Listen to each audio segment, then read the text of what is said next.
As an OKC Thunder fan myself, I wouldn't really say that the team ran out of luck during last year's draft despite missing the chance to land a top 4 selection. Cause after all, GM Sam Presti was still able to produce the best possible results out of potentially the worst possible scenario by selecting 6'9" Australian Josh Giddey with the 6th overall pick in the draft, who after his rookie season actually looks like a generational playmaker, a triple-double machine in the making, and just a really special type of player. This year though, the Thunder have definitely beat the odds as the team have landed the 2nd overall pick in the 2022 NBA draft despite only having the 4th best chance in the lottery. Add in the other picks that OKC also have such as the number 12, number 30, and the number 34 draft selections, and who knows what kind of surprise move the Thunder could pull off come draft night. Well, OKC already has a solid young core to work with. The current roster already includes an elite young scorer in Shai Gilgeous-Alexander, an elite young defender in Luguentz Dort, and an elite young playmaker in Josh Giddey, together with a lot of other young promising pieces.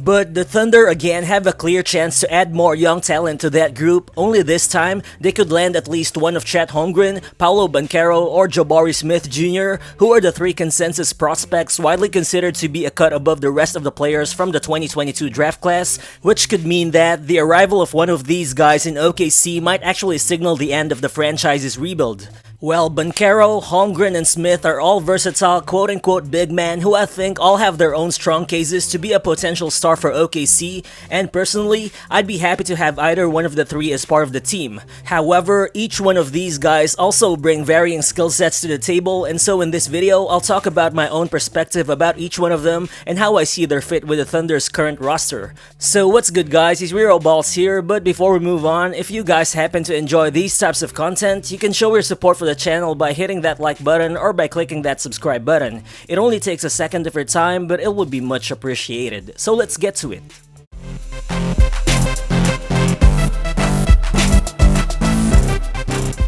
Depending on how Sam Presti looks at things, deciding on who to draft with the 2nd overall pick should be a close call for the Thunder. The Orlando Magic will make life easier for OKC by eliminating one of the top 3 choices using the top overall pick, but personally, as an OKC fan, I do favor Duke's Paolo Banchero to be drafted by the Thunder the most for a lot of reasons. Well sure, it's easy to say that either Chet Holmgren or Jabari Smith would be the better fit in a team that already has ball-needy guards like SGA and Josh Giddey. But for me, the intrigue of having a talent like Banchero on the roster is just gonna be hard to pass on. Well, first, at 6'10" and 250 pounds, Banchero's combination of physicality, athleticism, shot making, ball handling, and playmaking is just unique for a guy his size. And out of all the top 3 prospects, Banchero is easily the best in terms of creating scoring opportunities not just for himself but for others as well. That is why I think he would immediately change the game for the Thunder, which has been the worst offensive team in the league for the past 2 seasons,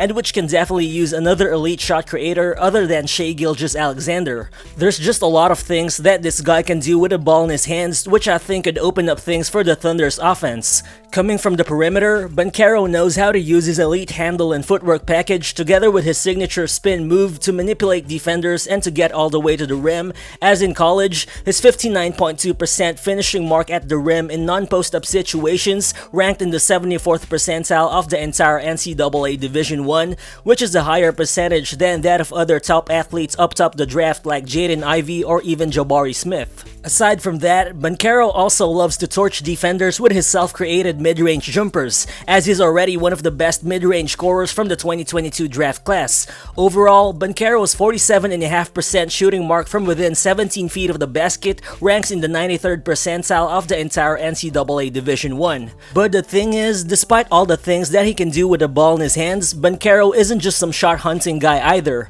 I think he might even be the best playmaking big man you'll find up top the draft, as he averaged an eye-opening 6.3 assists per 100 possessions in college, while acting as a de facto point guard for a Duke team that didn't really have a lead playmaker. Overall, Banchero is just a very capable passing big man, whether it be out of the post or out of drive and kick situations, who's just able to throw the right kind of dime whenever needed. And because of that kind of versatility that he brings to the table, I can easily envision Banchero being a true offensive hub for OKC, even with Shai Gilgeous-Alexander and Josh Giddey already sharing primary ball handling duties. Right from day one, I think Banchero can already act as a point of attack scorer out of isolations or even out of pick and rolls, but I can also see him setting screens and making plays off short rolls because of his passing ability. And although he only shot nearly 34% from deep in college, I think there's definitely the potential for him to play the Mike Muscala role in OKC as a pick and pop partner for SGA, cause his outside shooting mechanics actually look very clean,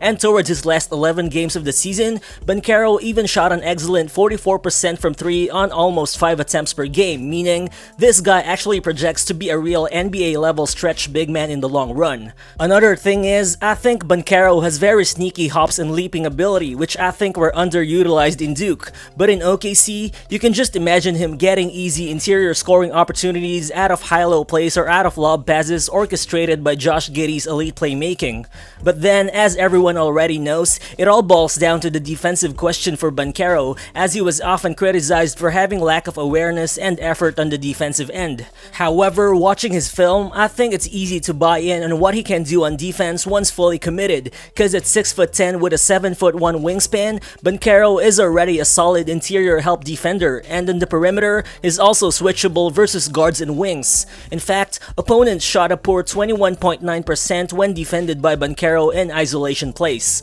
Overall, I think the guy just has no glaring holes in his game, and I think he's trending towards becoming at least a high production 4 or a capable small ball 5 who brings plus offense, who can also grow to become really good defensively at the same time, which is why to me, Banchero is the type of player that could move the needle for OKC towards playoff contention sooner rather than later. However, if we're talking about immediate fit, it's also easy to understand why 7-foot Gonzaga big man Chet Holmgren looks like he's gonna be the perfect pickup for the Thunder. First and foremost, it's on the defensive end where Holmgren's value will immediately shine for OKC, as the big man averaged 3.7 blocks in college, which is the 4th highest mark in the entire NCAA Division I. Using his 7-foot frame and 7'6" wingspan together with his superior feel and timing, Holmgren is able to erase every shot attempt within his reach when he's around the basket. Well, the thing is, OKC already finished with the middle of the pack defense, ranking 16th in the NBA last season, despite the team lacking an elite rim protector. So just imagine adding Chet Holmgren's interior presence to a Thunder team already stacked with some lengthy and solid defenders who are capable of deflecting passes all over the floor.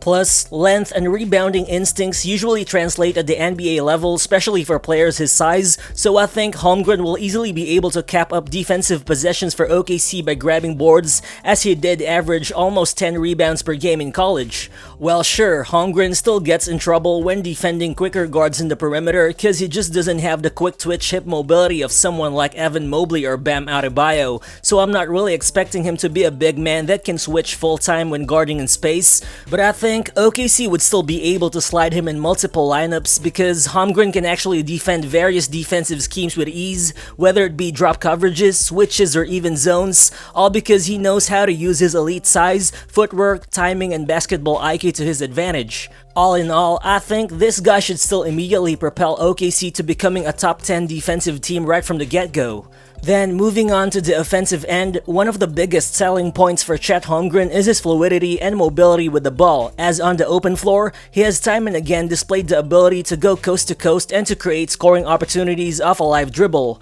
There just aren't a lot of 7-footers who have displayed juice off the dribble the way he's done, and because of his length, I actually expect Holmgren to be able to torch NBA defenders one-on-one with his Dirk Nowitzki type fadeaway jumper even early on. However, at this point, I think Holmgren shouldn't be expected to be a consistent point of attack scorer yet, the way that Paolo Banchero or to some extent Jabari Smith are expected to become, especially in the half-court setting, a lot of which has got to do with Holmgren's underdeveloped frame. Because to be fair, Holmgren doesn't have Banchero's handle and strength, nor does he have Jabari Smith's quick trigger from the perimeter yet, all of which he can definitely develop over time. The good thing is, in an OKC team which has a lot of capable playmakers, that might not be the biggest concern after all, because with the Thunder, I think Holmgren will be expected to be more of a play finisher rather than a play initiator, at least early on. Overall, I think one of the clearest ways that Holmgren can be used alongside OKC's guards is as a screener and a constant lob threat coming off pick and rolls. While he isn't an explosive athlete, but Holmgren still definitely covers a lot of ground when he's near the rim, and he also knows how to use his verticality physicality and timing well. This is why, despite not being a post-up threat in college, he was able to shoot a staggering 80% on non-post-up situations around the rim. Then when you look at it, Shai Gilgeous-Alexander on the other hand is one of the most frequent pick-and-roll playmakers in the league, ranking number 8 and number 9 in terms of pick-and-roll frequency over the past 2 seasons. So I think Holmgren acting as SGA's roll man could definitely unlock one of the more interesting two-man games in the NBA. Another thing is, Holmgren shot above 39% from 3 in college, which means that in OKC, it would be easy to envision him being utilized as a catch-and-shoot threat, whether it be coming out of the pick-and-pop or even coming out of some screen actions, similar to the way that the team has often been using Aleksej Pokusevski as a movement shooter. But then again, the questions about Holmgren's 195-pound frame are still worth noting simply because the visual is hard to ignore.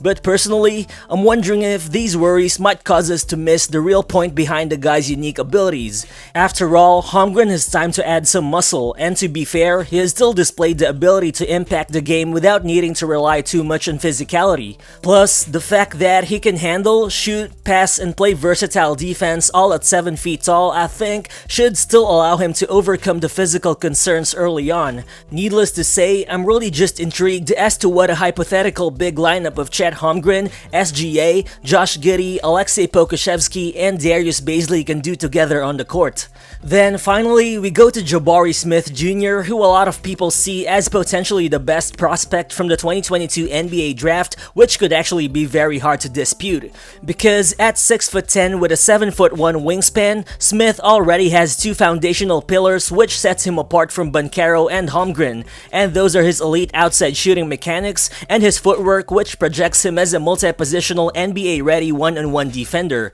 Immediately, those things should work to Jabari's advantage in a league that values floor spacing and defensive versatility more than ever. But again, what strikes you first with this guy is the jump shooting ability, as in the perimeter, Smith can rise over anyone and launch tough shots even with very little space, while also having the requisite footwork to get into his pull-up jumper during on-ball situations. Jabari just has the ability to seamlessly transition from his usual jab step into his signature 1-2 dribble pull-up, which is basically something you rarely see from a guy this size. To me, this makes him look like a 6'10" Klay Thompson, just with how he's able to launch clean-looking jumpers, whether it be off the catch or off the dribble, and whether it be on the half-court or in transition. But it's not just all about the mechanics either, as Jabari is also very accurate. He actually shot 42% from deep on a high volume of 5.5 attempts per game in college, while also draining a solid 40% of all his off-the-dribble attempts. And because of his knockdown shooting ability, I think his offensive fit for the Thunder could easily be explained.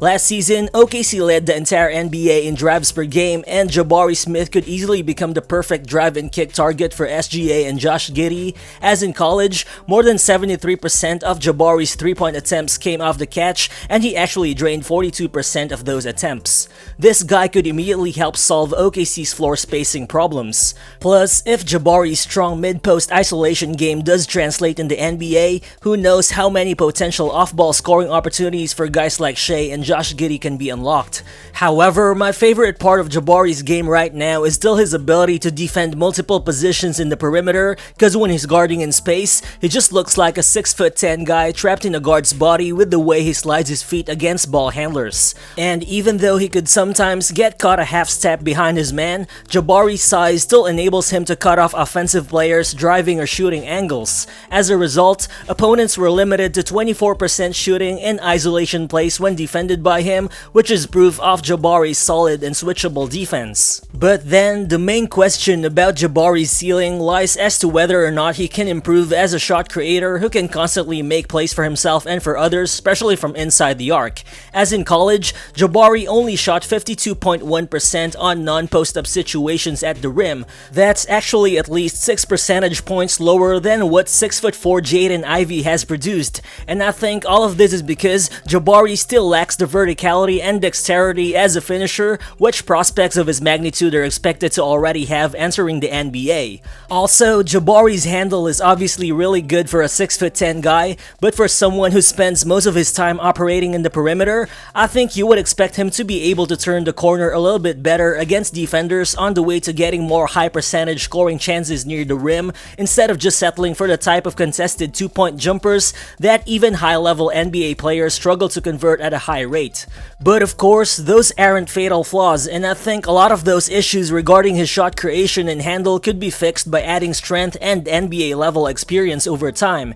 At the very least, I still think Jabari's floor could be that of a high-level 3-and-D starter, but if you're OKC, the pitch here to draft Jabari Smith Jr. lies in the fact that if he develops the way he's actually expected, it's very easy to envision him becoming an elite 6'10", 3-level shot maker with unparalleled defensive versatility, which is exactly the type of player most feared in the NBA. So thank you guys if you made it this far into the video, and who do you think should be the choice for the OKC Thunder with the 2nd overall pick in the draft? Feel free to drop your thoughts in the comment section below, and please do stay tuned for more upcoming NBA draft content. Again, this is Rero Balls, and I'll see you on the next one. Peace.